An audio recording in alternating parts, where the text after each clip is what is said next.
INTUC সেবা দলের উদ্যোগে প্রজেক্ট মুক্তধারা নামে বর্ণাঢ্য কর্মসূচি পালন বিকাশ ভবন আন্দোলনে থাকা চাকরিহারা শিক্ষকদের সমর্থনে। সেই সঙ্গে রাজ্যের শিক্ষা ব্যবস্থার অবনতিতেও তারা উদ্বিগ্ন হয়েছেন। ফলে প্রজেক্ট মুক্তধারা নামে বর্ণাঢ্য কর্মসূচিতে যেন যোগদান করতে চলেছেন স্বয়ং গুরুদেব রবীন্দ্রনাথ প্রতীক হিসেবে, এমনটাই জানালেন আইএনটিইউসি সেবা দলের নেতা কর্মীরা। তাদের বক্তব্য, চাকরিহারাদের অবস্থান মঞ্চে হাজির প্রতীকী রবীন্দ্রনাথ, যার অর্থ পুলিশের উদ্দেশ্যে বার্তা দিতে আইএনটিইউসি সেবা দলের কর্মকর্তারা উপস্থিত হয়েছেন।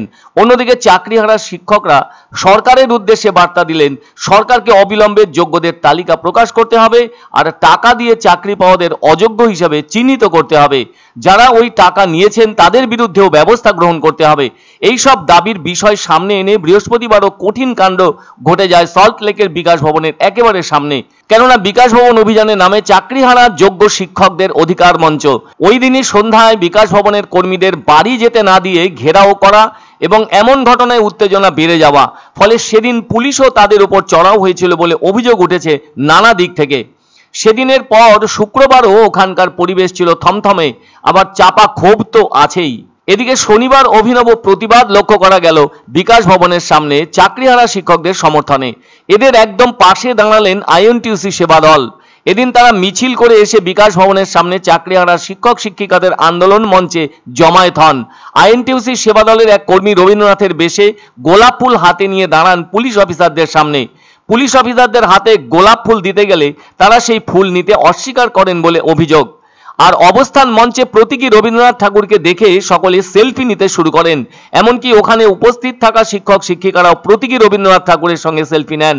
এ ব্যাপারে আইএনটিইউসি সেবা দলের পক্ষ থেকে জানানো হয়, বৃহস্পতিবার বিধাননগর পৌর নিগমের মেয়র সব্যসাচী দত্তকেও ঘিরে ধরেছিলেন চাকরিহারা শিক্ষকরা বিকাশ ভবনের সামনে এলে। তিনি নাকি ওই দিন ওই সময়ে বিকাশ ভবনের ভেতরে ঢোকার চেষ্টা করেছিলেন।